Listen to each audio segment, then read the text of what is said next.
পানীয় ঘাত, এই পানিতে অজু করলে অজু জীবনে ভাঙবে না, দেহে তোর ময়লা থাকতে তোর গুরু ভজন হবে না।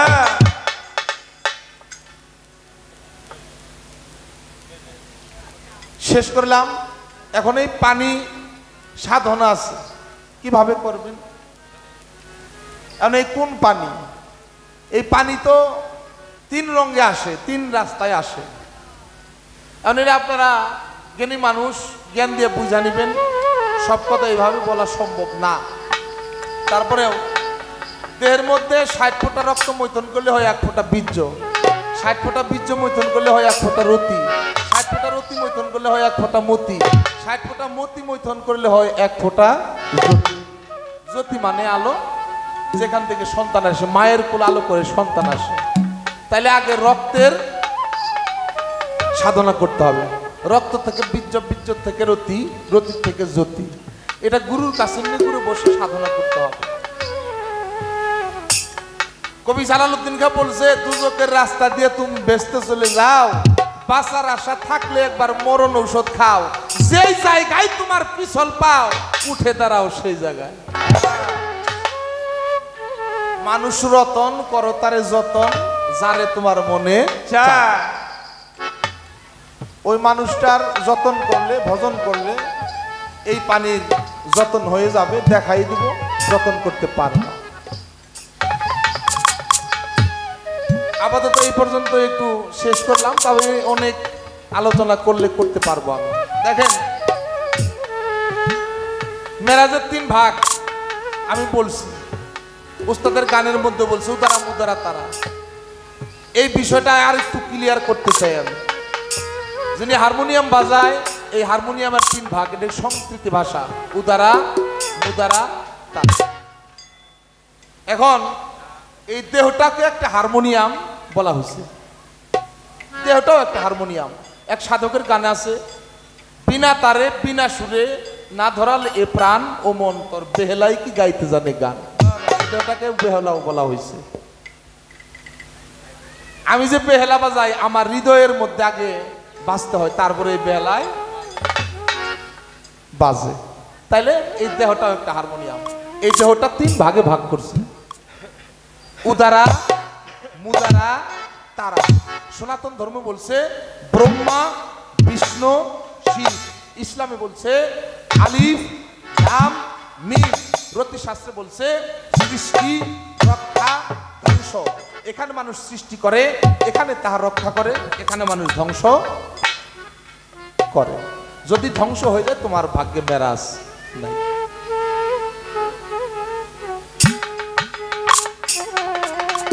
মেরাজ কোথায় করতে হয়? আচ্ছা, সপ্তম আসমান, দেহের মধ্যে সপ্তম আসমান নাই? দম, কদম, অহম, অহম, আকেল, এলেম, হেলেম, এই দেহের সপ্তম আসমান। এই সপ্তম আসমানের মধ্যেই তোমার মেরাজ করতে হবে। শেষ করলাম আলোচনা। এখন আর একটা কথা আছে, 26 তারিখে নিয়ে আসতো, 30 তারিখে নিয়ে আসতো, 25 তারিখে নিতে পারতো, 5 তারিখে আছে না, 27 তারিখে নিল। এই 27-এর অনেক ব্যাখ্যা আছে। 27 না আসলে দুনিয়ায় কেউ আসতো না, আমি আপনি দুনিয়ায় কেউ আসতাম না। 27-এর অনেক ব্যাখ্যা আছে, অনেক অনেক। রজব চাঁদের 26 দিন দিবাগত রাত, মানে চাঁদের গণনাটা হয় সন্ধ্যার পর থেকে, আর সূর্যের গণনাটা হয় সকাল থেকে। 26 তারিখ দিবাগত রাত মানে 27 তারিখ রজবের চাঁদে। তাইলে 27 এই বিষয় জানতে চাইছে, এত কথা আমি বলবো না। দেখেন, এই 27 বছর কয় দিনে হয় জানেন?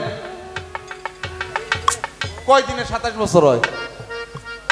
৯,৮৫৫ দিন। ৯,৮৫০ দিনে হলো 27 বছর। দিয়ে দেখেন 365 পূরণ 27 দিয়ে দেখেন কত হয়।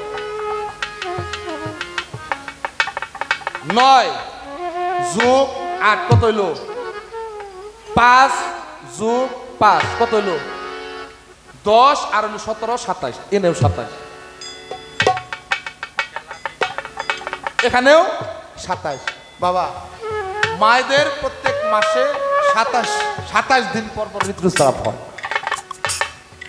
সবচাইতে বড় কথা হইল, আচ্ছা কুরআন শুরু হয়েছে জোর সংখ্যা দিয়ে না বেজোর? আলিফ লাম মিম জালিকাল কি? আচ্ছা আলিফ লাম মিম, আচ্ছা বেজোর। আচ্ছা 3 আলিফ লাম মিম, এটা জোর সংখ্যা না বেজোর?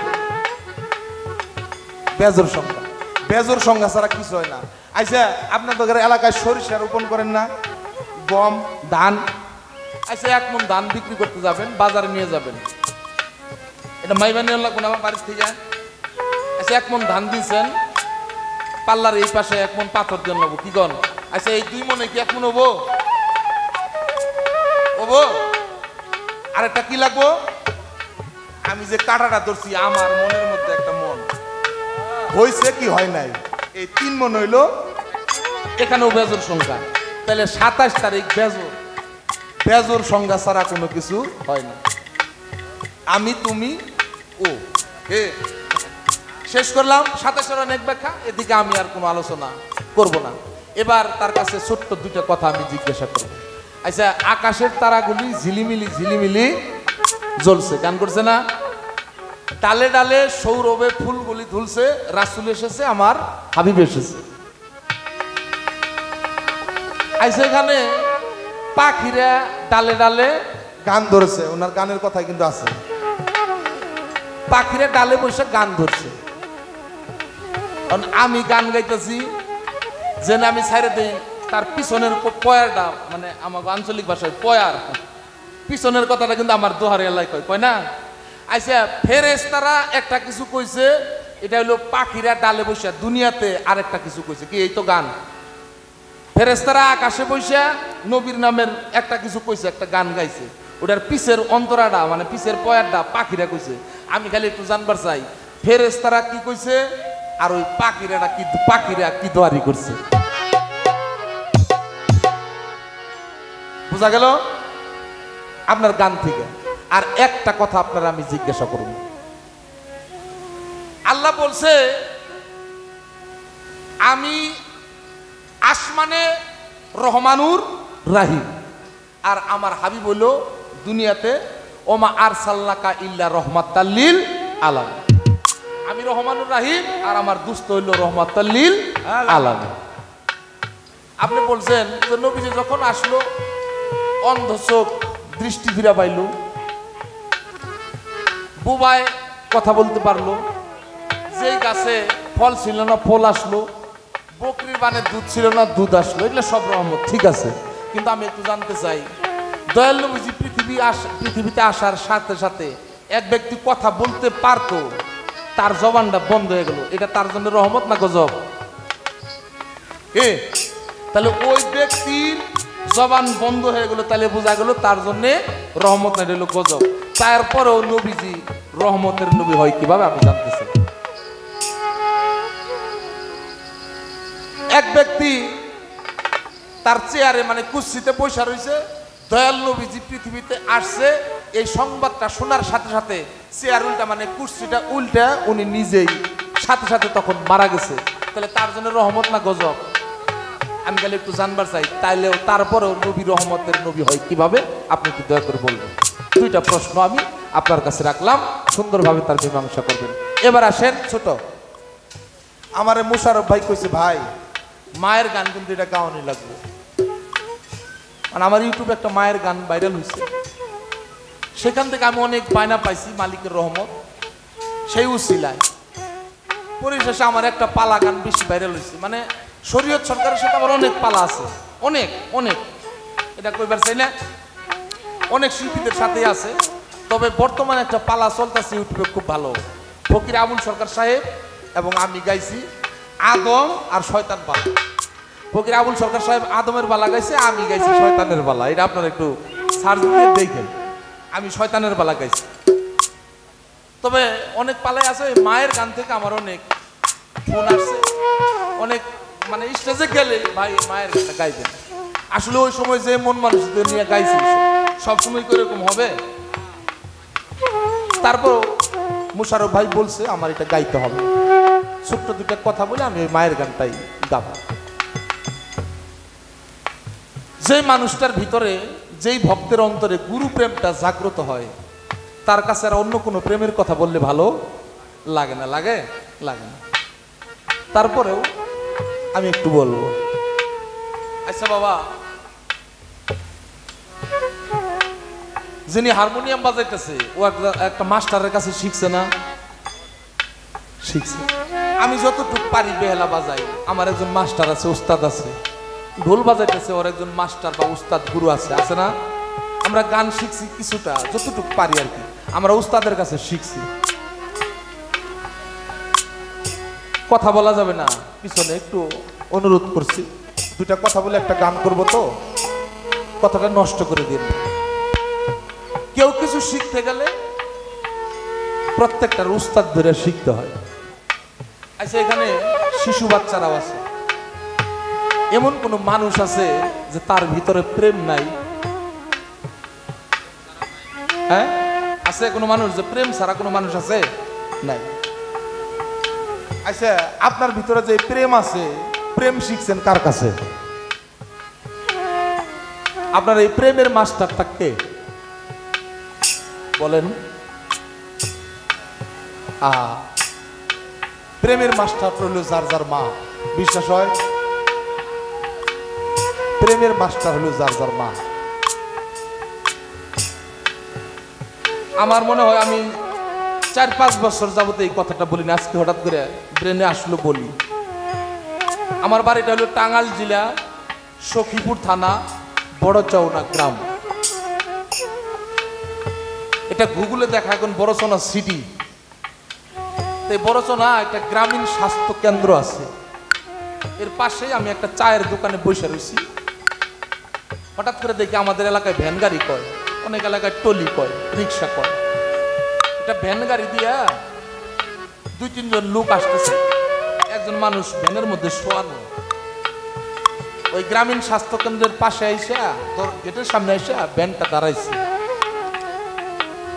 একজন লোক দৌড়ে গেছে ভিতরে যে ডাক্তার আছে কিনা। আমি চায়ের দোকানে বসে বসে দেখতেছি, ভ্যানে যে মানুষটা শোয়ানো, উনি একজন মা যার প্রসব যন্ত্রণা উঠছে, শুয়ে থাকতে পারতেছে না।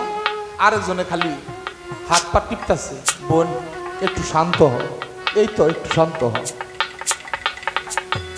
ভ্যানের মধ্যে খুব লড়াচড়া করতেছে, ভ্যানের মধ্যে বসছে, ভালো লাগে না। ওই ভ্যান থেকে নাইমা দাঁড়াইছে, দাঁড়ায় থাকতে পারে না, ভালো লাগতেছে না। পরিশেষে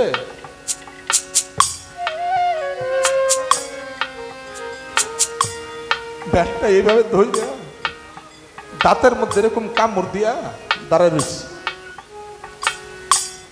চোখে অজরে জল।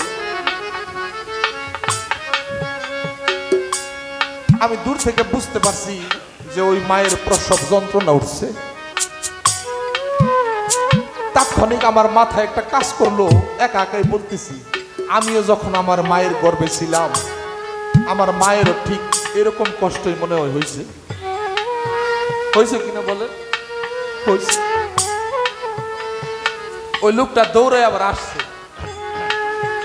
আইসা বলতেছে তাড়াতাড়ি সখীপুর নিয়ে যাইতে হবে, ওইখানে ডাক্তার নাই। আর যারা আছে তারা বলছে খুব তাড়াতাড়ি ডাক্তারের কাছে নিয়ে যান, সখীপুর উপজেলা স্বাস্থ্য কমপ্লেক্সে নিয়ে যান। ওই মা বলতেছে আমার সখীপুর নিয়ে যাবা? কে?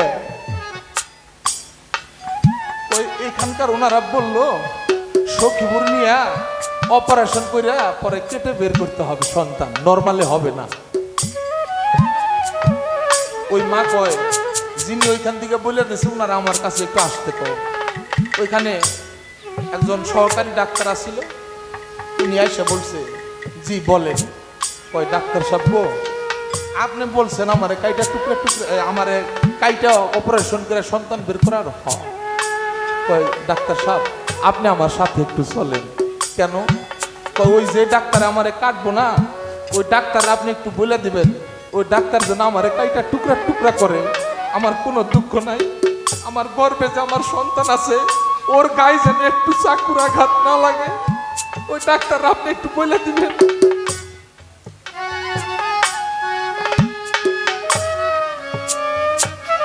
আমি হইলাম আমার মায়ের গর্বে, আমার প্রতি আমার মায়ের কেমন প্রেম, তাহলে এই প্রেম শিক্ষা আমারে কে দিছে?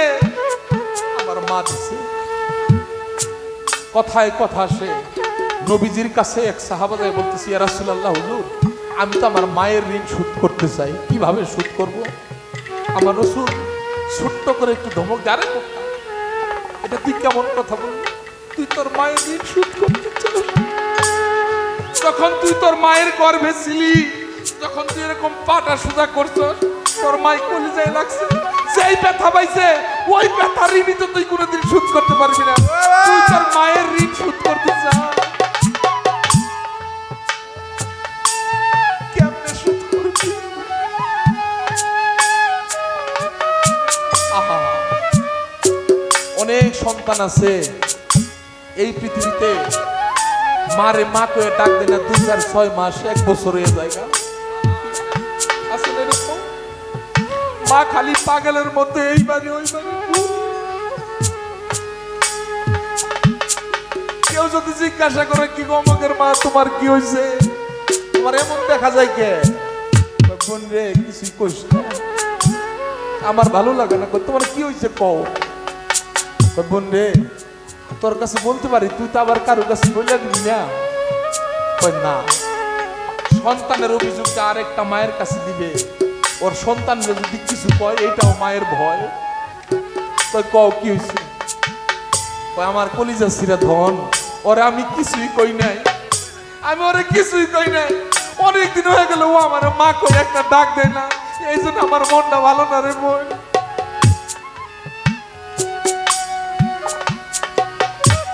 একটু ধৈর্য ধারণ করো, আস্তে আস্তে আস্তে আস্তে ঈদের আগের দিন চলে আসছে। মা চিন্তা করতে যাক, সারা বছরও আমার ডাক না দিল, কালকে সকাল হইল ঈদের দিন, কালকে কেউ আমার ডাক না দিয়া পারবো? কালকেও আমার ডাক দিব, আমার জানু মা করে ডাক দিব, ওরা আমি বুকে নিয়ে সব ব্যথা আমি ভুলে যাবো।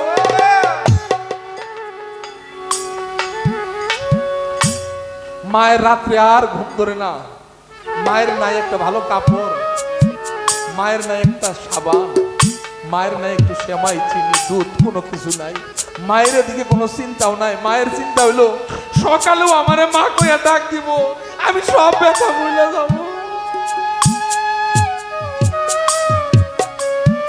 ভাবতে ভাবতে মসজিদে আজান করেছে ফজরের, মা উঠে উজু করে নামাজ পড়ে সালাম ফিরে 2 হাত তুলে মালিকের কাছে দোয়া করে, মালিক তুমি আমার বাবারে ভালো রাখো, যারে আমি 1 বছর ধরে মা কইয়া ডাক দেই না, এ নামাজ পড়ে আমার লিগে দোয়া করে, মালিক ভালো রাখো।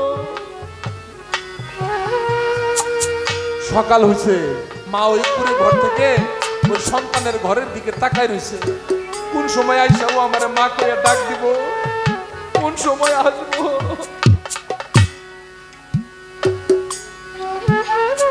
মায় তাকায় থাকতে থাকতে ওই মা দেখে ওর নিজের সন্তান রে গোসল করাইয়া নতুন জামা কাপড় পরাইয়া ঈদের মাঠের দিকে নিয়ে যায়। মা এই দৃশ্য দেখে মায়ের বুক থাবড়ায় আর কয়, মালিক ও মালিক, আজকে ঈদের দিন তাও আমারে মা কইয়া ডাক দিল না, মালিক আমার আর কুলায় না, আমার আর কুলায় না মালিক, এই মুহূর্তে যদি তুমি আমার নিয়ে যাইতা মালিক আমি খুশি হইতাম। সেই মা যার চলে গেছে, যে মাহারা এতিম হয়েছে, তার জন্য এই গান কি কত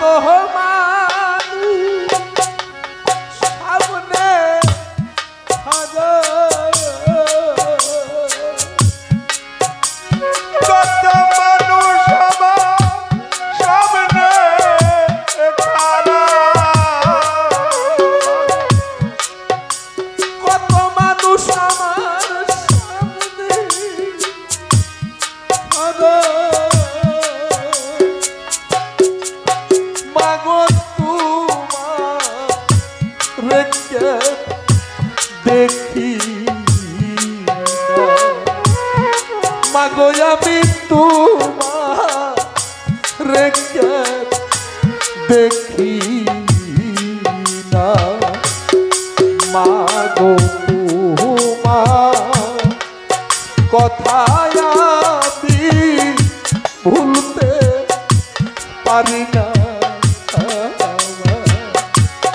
মাগো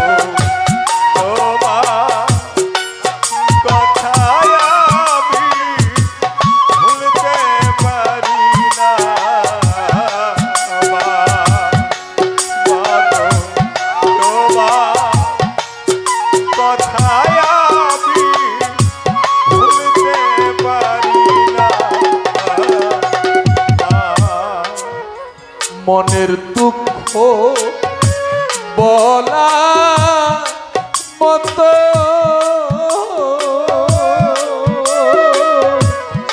মুশারফ মাগতর দিনাই তোমার মতো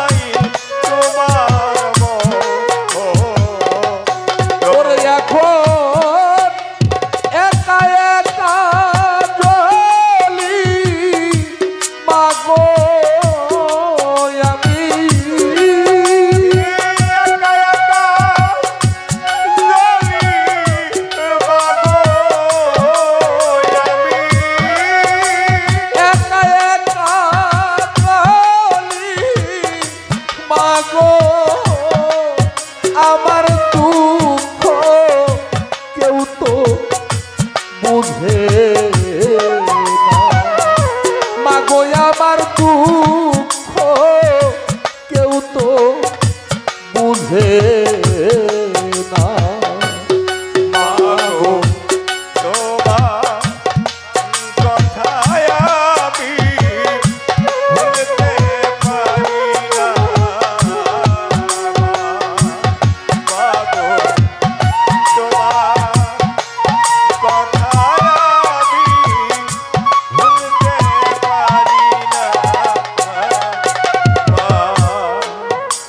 ঘরের পাশে ঘর বানাইয়া মাগো মাগো নিজের হাতে দিলাম সুপাইয়া ঘরের পাশে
মাগো আপন দেশে গেছরে চইলা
ভোলালো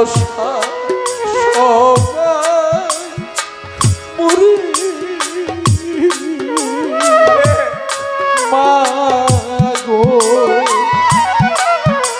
মাগো ভালো বেশে আদর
ভিতরে লাই গাছে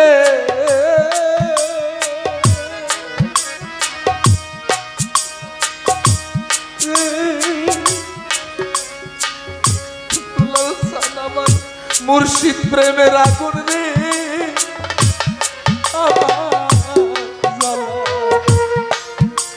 জুড়াই না আমার আগুন নিভে না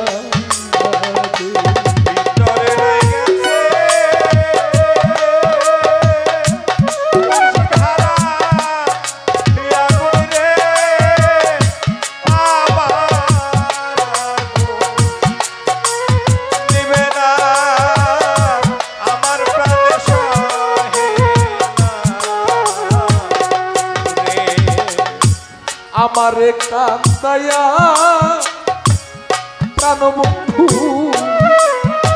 ও কালাম সান তুমি আসো ভালো রে মাইনুদ্দিন স্যার আমার জ্বালা জুড়াই না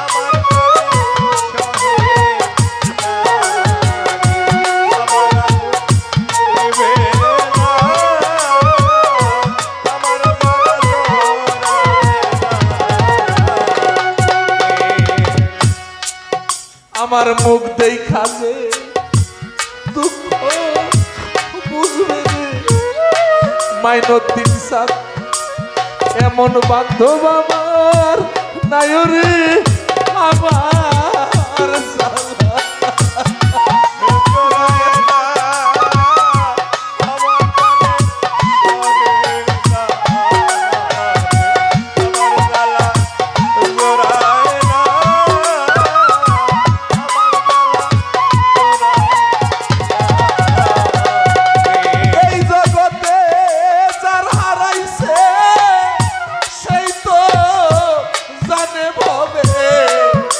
হারানোর কি জ্বালা রে আমার জ্বালা জুড়ায় না আমার আগুন নিবে না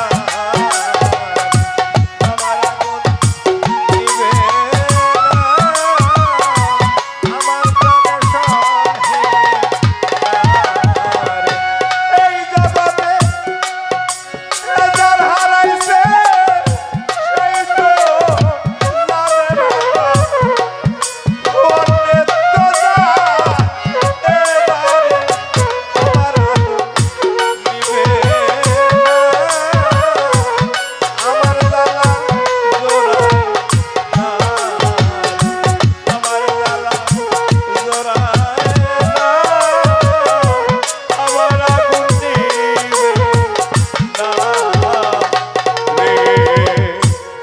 আমার পাগল যদি একটা মাথা ভিতরে ও মুশারফ ভাই আমি মা বলিয়াই দেখতাম রে আমার ভবে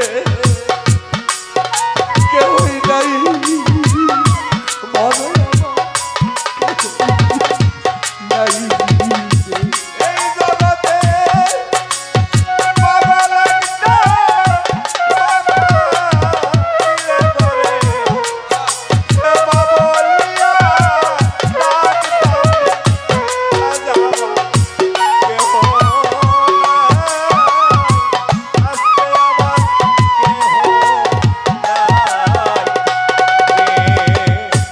মাও নাই মোর বাপ নাই মোর নাই রে জুরার বায়ুরি আজকে আমার কেহ নাই আমার এই জগতে নাই গো মাতা নাই গো পিতা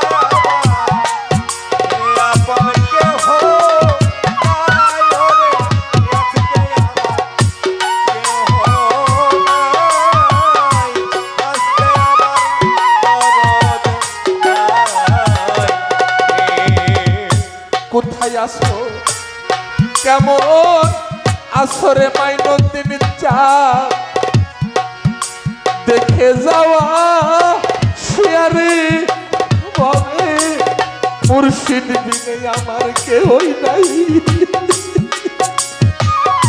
মুর্শিদ বিনে বান্ধব দয়াল বিনে কেহ নাই মুর্শিদ বিনে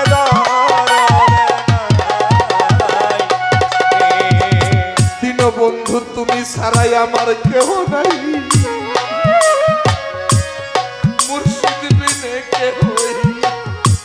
নাই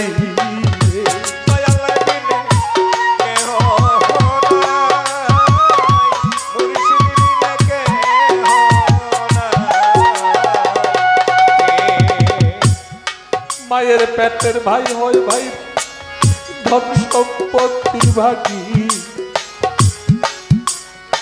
তরিকার ভাই তোমরাই তো নিদান কালের সাথী মায়ের পেটের ভাই হয় এই জগতে ধন সম্পত্তির ভাগী তরিকার ভাই তোমরাই তো নিদান কালের সাথী ভাইয়ে জানে ভাইয়ের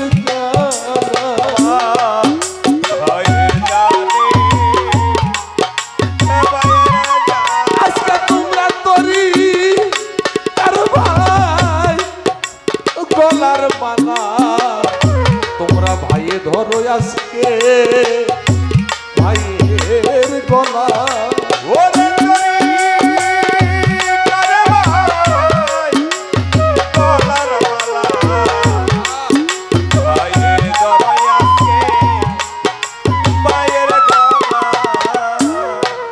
আমার পাগল একটা বাবা থাকলে রে আমি আব্বা কইয়াই ডাকতাম রে হবে আমার বুঝিকে হই নাই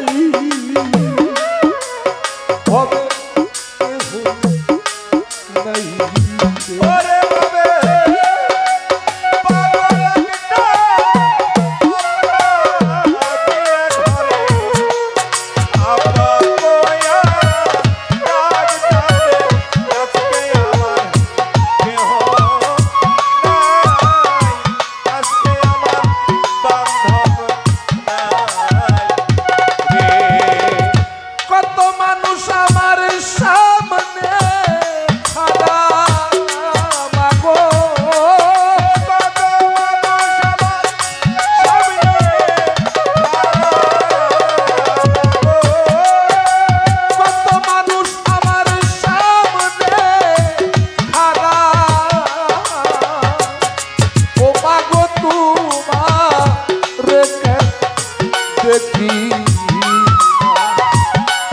মাগো তোমার দেখি মাগো তোমার কথায় আমি ভুলতে পারি না মাগো তোমার কথায় আমি ভুলতে পারি না।